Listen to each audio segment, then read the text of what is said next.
Hi, I'm Lauren Joe at NameMyBusiness.co. I'm a sole contract reading practitioner who specializes in helping people choose the names for their businesses.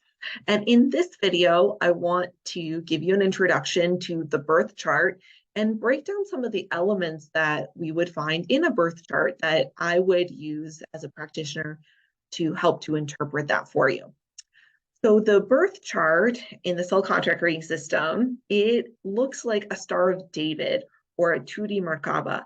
It's based off of two triangles. We would have an upward facing triangle and a downward facing triangle. Now, our downward facing triangle, it's pointing down. You can think of it like pointing down to the earth. It's our physical triangle.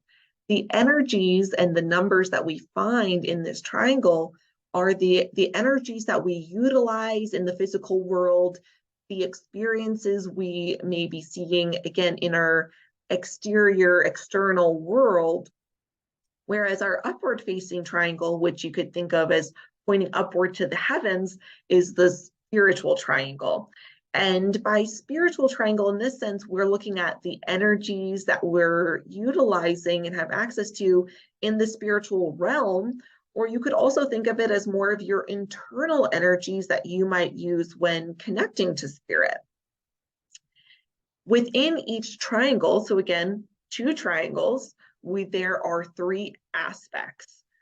The karmic aspects, or your challenges, your lessons, your talents aspect, and your goals aspect. So in total, there will be six aspects because you would have challenges for both physical and spiritual.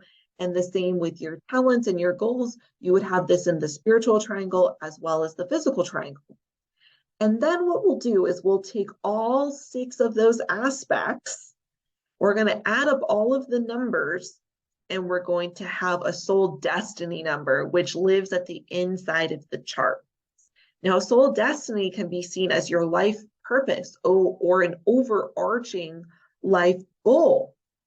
So what we do when we look at the chart is we look at the different challenges and lessons that your soul is intending to learn, and the challenges your soul is perhaps expecting to face or has set out for you to face in order to learn those lessons.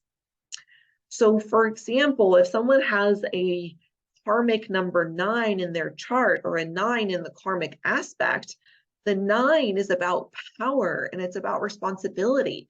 So if this is a challenge, if this is a lesson, then someone may be going through extreme experiences of disempowerment in order to learn lessons around power, how to experience the disempowerment and overcome that and reclaim their power.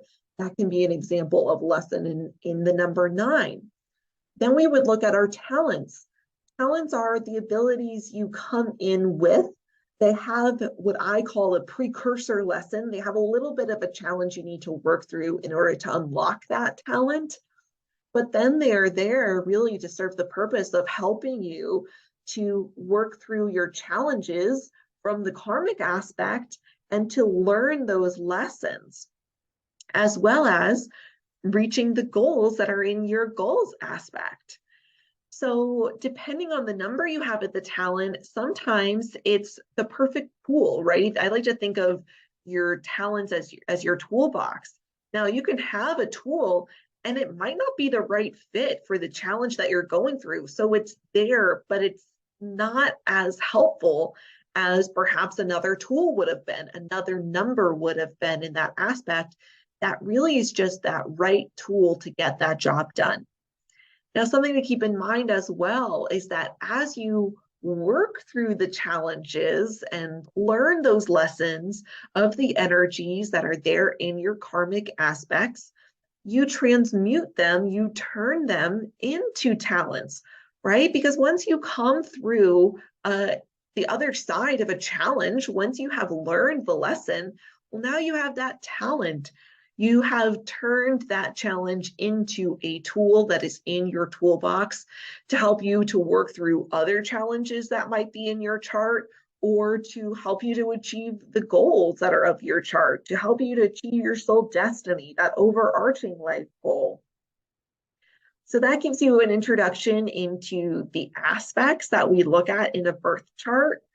And again, there's so much that goes into the system. We can start to look at relationships between people, but I want to keep that for another video.